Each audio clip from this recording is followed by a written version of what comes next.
पापों का बोझ।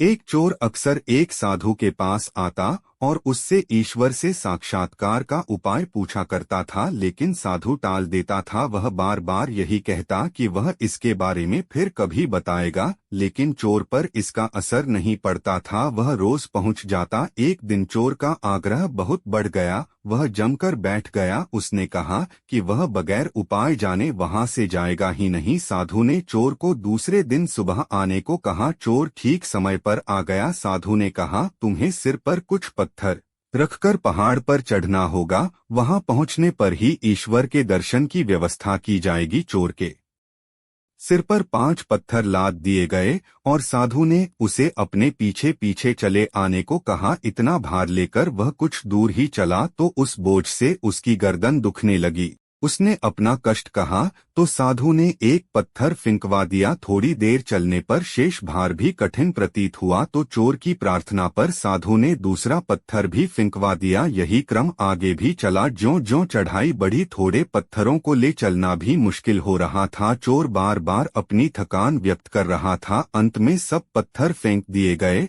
और चोर सुगमतापूर्वक पर्वत पर चढ़ता हुआ ऊंचे शिखर पर जा पहुंचा। साधु ने कहा, जब तक तुम्हारे सिर पर पत्थरों का बोझ रहा तब तक पर्वत के ऊंचे शिखर पर तुम्हारा चढ़ सकना संभव नहीं हो सका, पर जैसे ही तुमने पत्थर फेंके वैसे ही चढ़ाई सरल हो गई। इसी तरह पापों का बोझ सिर पर लादकर कोई मनुष्य ईश्वर को प्राप्त नहीं कर सकता। चोर ने साधु का आशय समझ लिया। उसने कहा, आप ठीक कह रहे हैं। मैं ईश्वर को पाना तो चाहता था पर अपने बुरे कर्मों को छोड़ने के लिए तैयार नहीं था। उस दिन से चोर पूरी तरह बदल गया।